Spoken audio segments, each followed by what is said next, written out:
Pane chitiko chinoshamisa chinoonekwa kuti sezvamuri kuziva kuti SADC aiwa yakagarira pasi nyika yeZimbabwe nauye dispute inoitika munyika yeMozambique neDRC.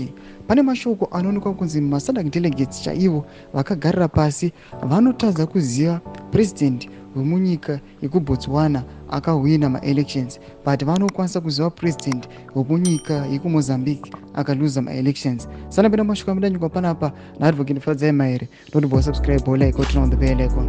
Tipita pahendo yamairi anyora achiti good morning Nick Mangwana, do they know who the president of Botswana is yet or are they still confusing Botswana with Mozambique?